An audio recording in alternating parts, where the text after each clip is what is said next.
Assalamualaikum warahmatullahi wabarakatuh.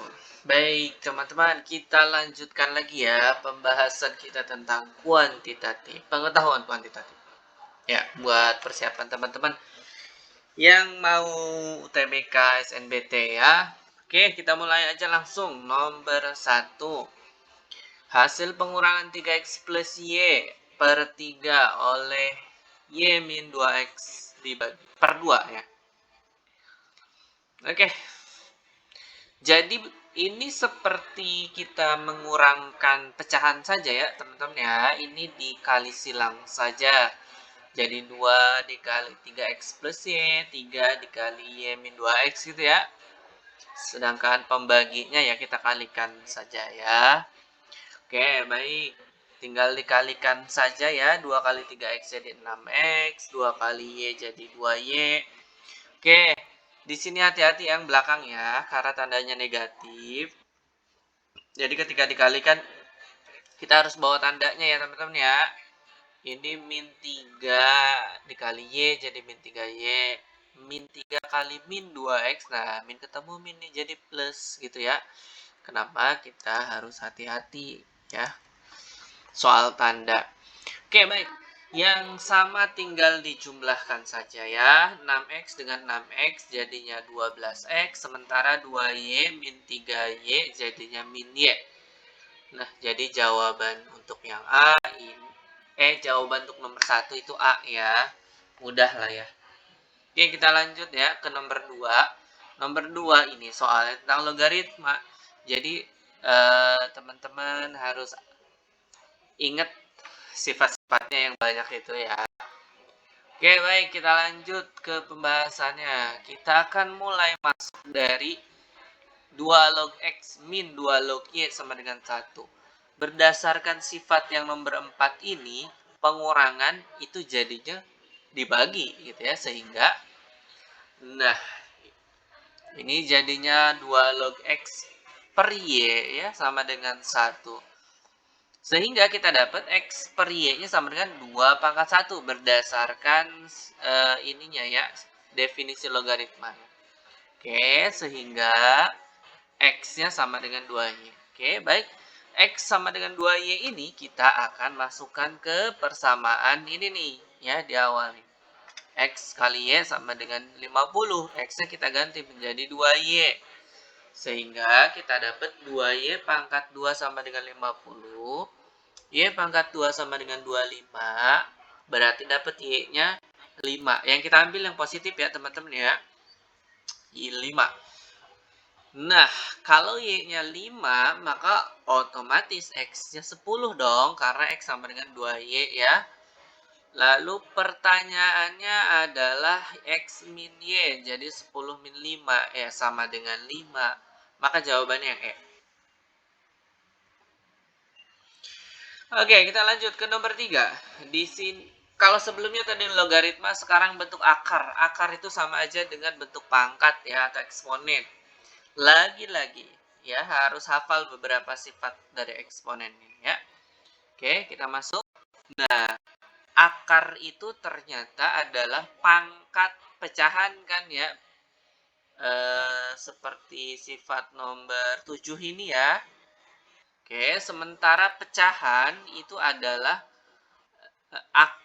pangkat negatif ya, seperti sifat nomor 6. Kita ubah dulu ya. Bentuk akarnya menjadi pangkat pecahan. Sedangkan 81 jadi 3 pangkat 4. Berikutnya 3 pangkat 4-nya naik ya ke atas ya. Jadi 3 pangkat minus 4. Nah, kalau sudah sama nih 3-nya nih, bilangan pokoknya gitu ya. Tinggal kita samain pangkatnya saja. Berikutnya 2-nya kita kalikan minus 4 ya. Jadi 8x pangkat 5 sama dengan min 8. Lalu kita bagi 8. Kita dapat x pangkat 5 minus 1. Maka pangkat ganjilnya pasti minus 1 semua ya teman-teman ya. Jadi pangkat 3-nya sama dengan min 1. Pangkat 1-nya juga min 1 ya. Nah, ini pertanyaannya x pangkat 3 ditambah x. Berarti min 1 ditambah min 1. Jadi jawabannya yang min 2 ya. Oke, berikutnya soal nomor 4. Ini tentang persamaan kuadrat. Kalau ada persamaan kuadrat, jangan lupa ya konsep dasarnya.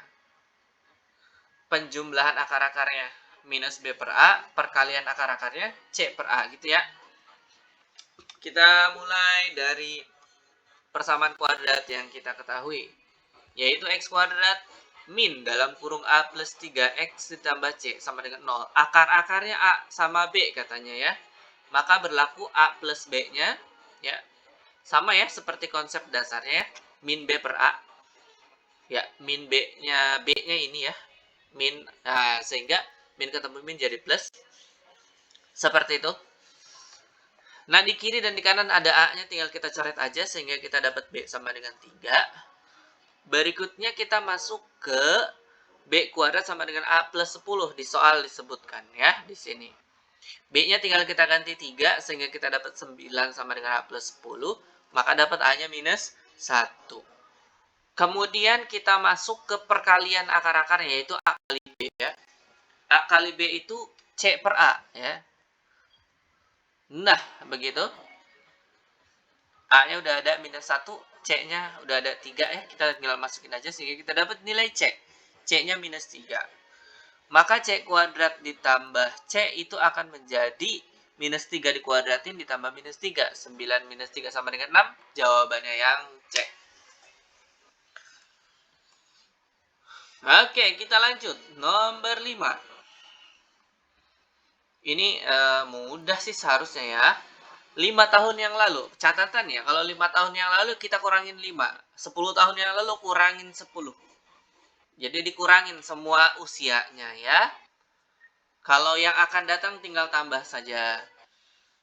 5 tahun lalu usia Denny N kali usia Indah. Berarti usia Denny kita kurangin 5. N kali usia Indah. Indahnya juga kita kurangi 5 gitu ya. Nah, di soal juga disebutkan usia Denny 19 tahun. Ya sudah, kita masukkan aja D-nya ganti 19.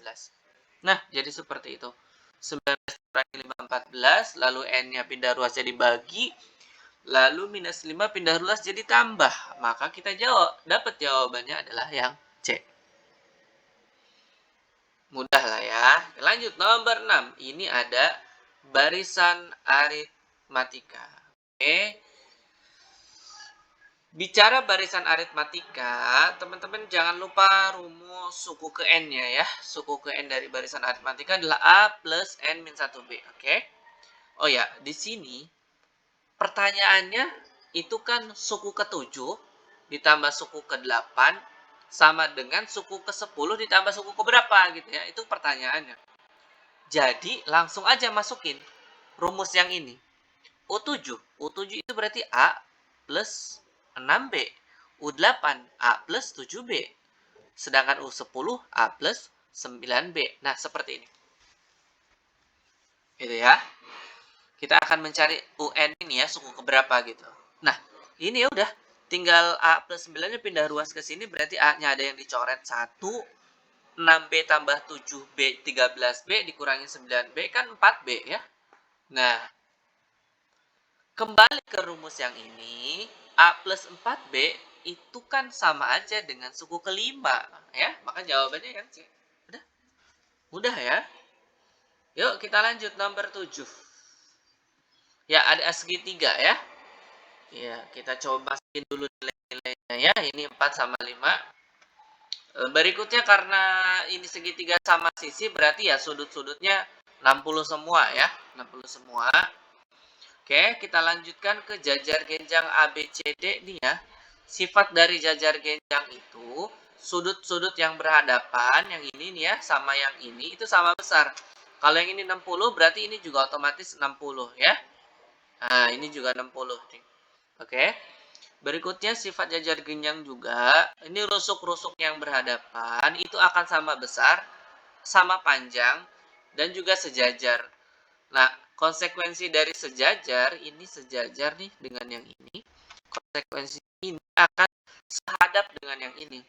Nah, sudut sehadap itu sama besar, makanya jadi seperti ini.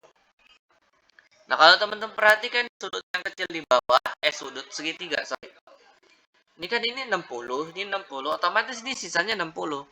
Berarti segitiga yang kecil di bawah ini satu sisi. Kalau sama sisi, maka ini 5, ini juga akan jadi 5. Ya. Nah, seperti itu. Sehingga kita dapat rusuk segitiga yang besar ini, yaitu 9 ya. 9 semua gitu ya. Oke, baik. Berikutnya, kita kan akan mencari tinggi. Tinggi itu kita tarik aja ya dari sini ke atas gitu. Nah, seperti itu kurang lebih gambarannya ya. Untuk mencari tingginya kita gunakan segitiga separuh ini ya. Dengan sudut 60. Nah, teman-teman ingat kalau ada depan, ada miring, itu kita gunakan sin ya. Ya, jadi sin 60 itu adalah T tinggi dibagi miringnya 9. Sehingga kita dapat T-nya, yaitu 9 kali sin 60. Sin 60 itu kan setengah akar 3, makanya kita dapat 9 akar 3. Jawabannya yang C. Lanjut, nomor 8. Ada fungsi dan G, udah ada ya. Fungsi fx-nya x kuadrat plus x min 2, gx-nya x plus 2 gitu ya. Ditanya titik potong, salah satu absis titik potong. Berarti kita cari titik potong ya. Caranya gampang, sama denganin aja. Lalu pindah ruaskan ya, kita gabung. Setelah itu kita faktorkan. Dapatlah x-nya. X min 2 sama x 2. Ya tinggal teman-teman cek aja pilihannya mana yang ada. Ternyata yang ada minus 2. Jadi jawabannya B. Lanjut. Nomor 9. Ada matriks nih. Tapi yang diketahui adalah inverse-nya. B inverse-nya. Oke. Karena ini penjumlahan, kita tidak bisa pindah ruaskan terus berubah B inverse jadi B ya. Jadi terpaksa kita harus cari B-nya dulu. Dengan cara kita inverse-kan lagi B inverse-nya ya. Seperti ini. Jadi ini 1 per determinan. Determinan itu kali silang ya. Sedangkan ini adjoin ya. Ini tukar tempat. Ini negatifkan. Dapat ini. Oke, baru masuk ke persamaannya. Kita tinggal ganti aja B-nya ya. Yang kiri itu kita tambahin aja X plus 1. Jadinya X plus 1. Min 9 tambah Y jadi min 9 plus Y gitu ya. Dan seterusnya. Sedangkan sebelah kanan ya kita kalikan aja 3 kali 1, 3 kali 3, 3 kali min 2 gitu ya. Nah, dari sini kita dapat kesamaan dua matriks namanya ya. Berarti X plus 1 akan sama dengan 3. Gitu ya. Sehingga kita dapat X-nya 2. Minus 9 plus Y akan sama dengan minus 6. Kita dapat Y-nya 3.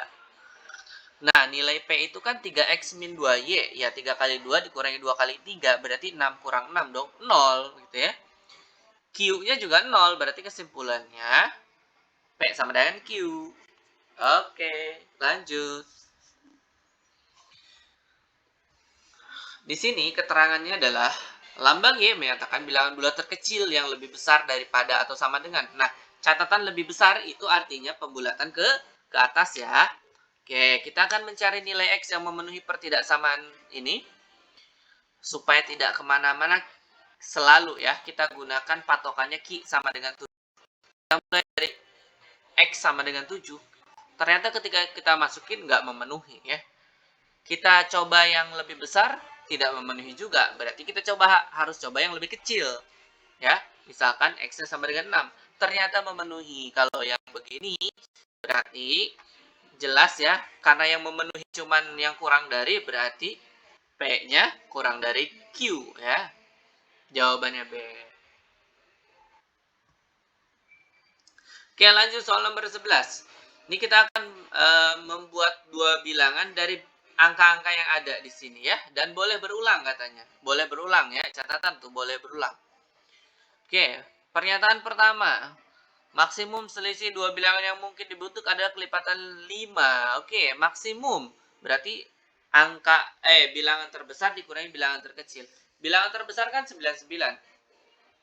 Sedangkan terkecilnya 11. Maka kalau kita kurang jadinya 88 bukan kelipatan 5. Maka pernyataan 1 salah. Bagaimana dengan pernyataan 2? Terdapat 12 bilangan yang dapat dibentuk. Nah, ini kan bilangannya itu terdiri dari dua angka. Berarti kita buat dua kotak gitu ya. Kotak pertama ada 4 kemungkinan, kotak kedua 4 kemungkinan lagi. Kenapa? Karena boleh berulang. Jadi harusnya 4 kali 4 tuh 16. Jadi pernyataan kedua juga salah. Pernyataan ketiga, banyak bilangan genap dan bilangan ganjil yang mungkin dibutuhkan adalah sama. Ya, ini betul ya. Karena ini angka yang pembentuk bilangannya 2 ganjil, 2 genap. Jadi ya bakal sama ya. Jadi benar. Oke, pernyataan keempat. 3 bilangan terkecil yang dibentuk membangun baris aritmatika. Tidak ya. Nih, 11, 12, berikutnya 14. Nah, loncat. Jadi nggak berurutan ya. Jadi salah. Maka jawabannya hanya satu, yaitu yang B. Oke, baik. Nomor 12. Ya, seperti biasa ini ada tabel. Kita akan mencari median, modus, dan rata-rata. Biasanya begitu ya. Yang pertama, median banyak kucing yang dimiliki siswa A lebih kecil daripada siswa B. Jadi teman-teman kalau mau cari median, silakan jumlahkan dulu ya frekuensinya masing-masing, lalu dibagi 2 gitu ya. Maka data disitulah ininya apa mediannya ya. Ya, median yang A dapatnya di 2 ya. Sedangkan median yang B itu 1,5. Jadi yang jadi masalah ini yang B ya. B itu kalau teman-teman jumlahin frekuensinya ini 16, 23, 31. Berapa itu? 16 tambah 7, 23. 23 tambah 9 32 ya, sorry 32. 32 kalau kita bagi 2 kan 16. Berarti data mediannya itu di antara 16 sama 17 gitu. Ya berarti sampai ini 16. 17-nya ada di sini. Berarti mediannya antara 1 dan 2, makanya 1,5 gitu ya. Oke, jadi intinya salah ya. Mediannya lebih besar. Modus banyak kucing dari data gabungan sama dengan 3. Ya, tinggal gabung aja datanya ya. Paling besar tuh di sini nih. 6 tambah 12, 18. Berarti modusnya di 1. Maka salah ini juga ya. Jumlah kucing yang dimiliki siswa B lebih besar dari A. Ya, kalau ini tinggal kaliin aja ya. 0 kali 3, 1 kali 6, 2 kali 10. Tapi kalau kita perhatiin ini untuk yang B kasusnya ada 0 kali 4, 0 kali 4 di bawah juga ya. Jadi sepertinya lebih kecil ya. Salah juga berarti. Median banyak kucing yang dimiliki siswa dari data gabungan sama dengan 1. Mediannya itu ada di 2. Salah ya. Wah, ini salah semua. Apakah boleh ya? Boleh-boleh aja ya. Kalau pilihannya ada tuh yang A ya. Oke, nomor 13. Ini sangat mudah sekali teman-teman. Kalau ketemu soal seperti ini, cukup perhatikan nilai X saja ya. Kalau ada nilai X yang muncul 2 kali atau ada yang sama gitu, itu bukan. Yang A, ini 1 ada 2 nih, muncul 2 kali, berarti ini bukan. Yang B, 2-nya 2 kali, salah ya. Yang C, 1-nya 2 kali, salah. Yang E, minus 1-nya muncul 2 kali, ya otomatis yang D ya jawabannya. Oke, soal nomor 14 juga cukup mudah ya. Kita ikutin aja ya aturannya, yaitu A tambah B dikali B tambah 2. Oke, kita mulai dari yang kurung ini, min 1 bundaran 2 ya, dari situ. Ya ikutin aja. Berarti min 1 tambah 2 dikali 2 tambah 2. Ini min 1 tambah 2 itu 1 dikali 2, 2 ditambah 2, 4 ya. Maka, nah, jadi minus 2 bundaran dalam kurung minus 1 bundaran 2 itu jadinya minus 2 bundaran 4. Ikutin lagi aturan ini. Ya minus 2 tambah 4 dikali 4 tambah 2. Nah hati-hati ya. Ini kan minus 2 tambah 4 itu 2. 2 kali 4 dulu ya, 8. Baru ditambah 2. Jangan 4 tambah 2 dulu ya. Tapi 2 kali 4 dulu. Jadi 8 tambah 2, 10. Makanya jawabannya yang C. Oke, terakhir. Soal nomor 15. Ini ada bentuk seperti ini ya. Oke, kita akan mulai dari pernyataan pertama langsung saja ya teman-teman ya. AB sama dengan 4, gambarannya seperti ini ya. Jadi AB-nya 4. Ini segitiga yang miring ini tingginya itu dari ujung ke sini ya, yang siku-siku ini. Nah, tingginya ini ternyata sama dengan AD, ya. Kita akan mulai dari luasnya. Luas itu setengah alas kali tinggi, alasnya AB, tingginya AD berarti ya. Sehingga kita dapat AD. Jika dapat AD, maka kita bisa gunakan segitiga ADC untuk mendapatkan DC. Jadi, pernyataan satu ini cukup. Bagaimana dengan pernyataan 2? Pernyataan 2 itu yang diketahui BC. Wah, ini agak sulit mencari ininya ya, AB-nya gitu kan. Berarti kita belum bisa menentukan ya. Maka jawabannya A. Oke, teman-teman, cukup sampai di sini ya. Sepertinya paket yang ini soalnya tidak terlalu sulit ya. Oke, terima kasih. Semoga bermanfaat. Assalamualaikum warahmatullahi wabarakatuh.